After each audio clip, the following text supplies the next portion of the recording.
네, 이번에는 국회 취재기자 연결해서 정치권 상황 정리해보겠습니다. 국민의힘 공천관리위원회가 내일부터 후보 면접에 나섭니다. 네, 더불어민주당은 현역 의원 평가 하위 20% 통보를 시작하는데요. 설 연휴 마지막 날이지만 여야 정치권에는 긴장감이 감돌고 있습니다. 차승은 기자 전해주시죠. 네, 국회입니다. 국민의힘은 내일부터 닷새 동안 총선 지역구 후보자 820명을 상대로 면접을 실시합니다. 여권의 험지로 꼽히는 광주와 서울 등을 시작으로 면접 마지막 이틀 동안은 텃밭인 영남권 면접이 진행됩니다.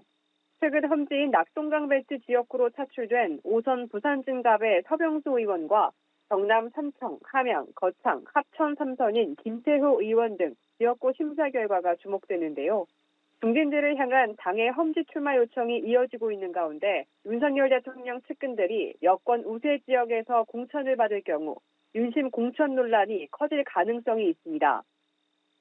더불어민주당은 설 연휴 이후 현역 의원 평가 하위 20%를 개별 통보합니다. 경선 과정에서 얻은 득표수가 최대 30%까지 깎일 수 있어서 사실상 공천 배제 판정과 다를 게 없다는 평가인데요.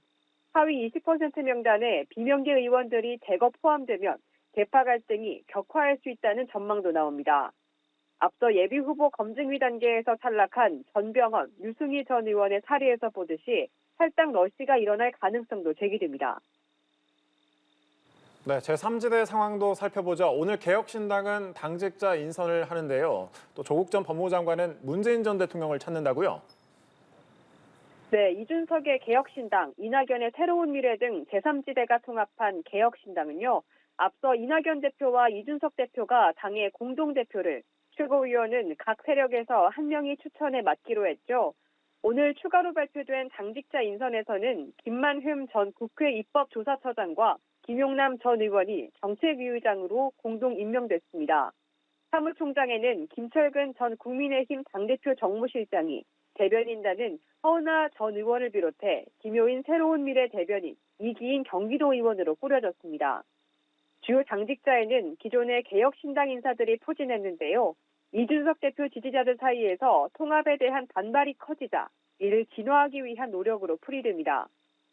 오늘 오후 조국 전 법무부 장관은 경남 김해 봉하마을 노무현 전 대통령 묘역을 참배한 뒤 양산 평산마을을 찾아 문재인 전 대통령을 예방합니다. 내일 총선 관련 입장 발표를 앞두고 조언을 구할 거로 보이는데요. 조 전 장관은 지난 8일 자녀 입시 비리와 감찰 무마 의혹에 대한 항소심에서 징역 2년형이 유지되자 정치 참여 선언과 함께 총선 출마를 시사하는 입장문을 낸 바 있습니다. 지금까지 국회에서 전해드렸습니다.